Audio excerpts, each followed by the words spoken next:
Hey everyone, I'm Jeff Bacalar for CNET.com, and this is my first look review of the Nintendo Wii U. Now, before I get going here, I need to disclose that as of this recording, there are a lot of features not yet accessible on the system. These include Wii backwards compatibility, Nintendo TV, Wii to Wii U transferring, eShop, Miiverse, Wii U video chat, access to the Nintendo Network, and all the streaming apps like Amazon and Netflix, and even more stuff. We're told that some of these features will be available on day one and some won't. For example, Nintendo TV is not going to be around until sometime in December. But I will be sure to update the video and the review once they go live. But for now, let's talk about what we do know. The Wii U comes in two models, the Basic and the Deluxe. Now, I definitely recommend going with the Deluxe for $350 because you get Nintendo Land included in the box and a bigger 32GB flash storage drive, plus more accessories. The game and the memory are worth the extra $50 alone. Now, the Wii U console has a total of 4 USB 2.0 ports and an SD card slot up front. There's an HDMI port in back, along with slots for a component connection, power, and the sensor bar. All Wii games and controller accessories work with the Wii U, so there's no need to buy any more if you already have some old ones laying around. The Wii U provides a unique gaming experience using a rechargeable tablet controller called the Gamepad that can use motion and touch control to interact with games. The battery lasts about 3 to 5 hours depending on what you're playing, and it takes about 2.5 hours to fully charge. One of the coolest and most promising gamepad features is the ability to play off-TV games, which place shifts all the action onto the gamepad. Anyone who has roommates or lives with a spouse will absolutely love this feature. Now, not every game supports this, so you have to read up beforehand on which games do. At launch, only a handful of them support it, like New Super Mario Bros. U, Darksiders 2, Assassin's Creed 3, and Call of Duty Black Ops 2.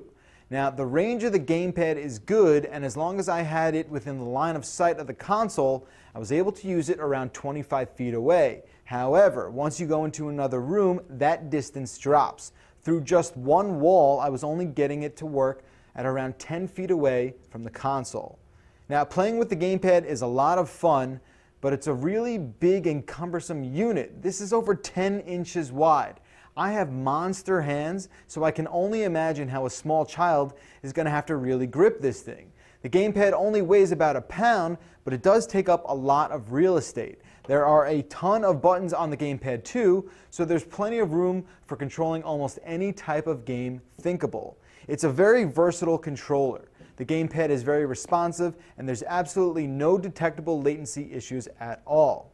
Now, the Wii U's interface looks just like the 3DS's, with rows of tiled icons that represent games and apps. The menu screen can be swapped back and forth with the gamepad screen during most instances. Jumping in and out of system settings can take a little longer than you would think. I've had to wait as long as 20 seconds on occasion. By today's standards, that's almost unacceptable. The Wii U is the first Nintendo console to support HD gaming, and playing Mario in high def for the first time is awesome. Most of the games look fantastic and are just about on par with PS3 and Xbox 360 graphics, though video files out there may spot some shortcomings with texture and frame rates. There's definitely a learning curve with the gamepad, and I found that I don't always know where to look. There are some visual cues on screen, but some games assume that you already know what to do. While Nintendo TV will allow for the combination of live TV, guide viewing, content discovery, and more, the gamepad can only currently control your television. In fact, it actually does a great job with my Verizon Files box. However, it's probably not going to replace the Harmony remote that you might have, because there doesn't seem to be any sort of activity function where the gamepad can blast a series of commands to get a device working. Instead, you'll probably have to manually input items just like you would with a bunch of separate remote controls. Again, we'll be updating this video review with much more information once it's pushed live, so be sure to check back here very soon. There's a lot more to learn about the Wii U console and all of the games you can play on it, so I highly suggest reading through the in-depth review on the product page. I'm Jeff Bacalar, and this has been a first look at the Nintendo Wii U.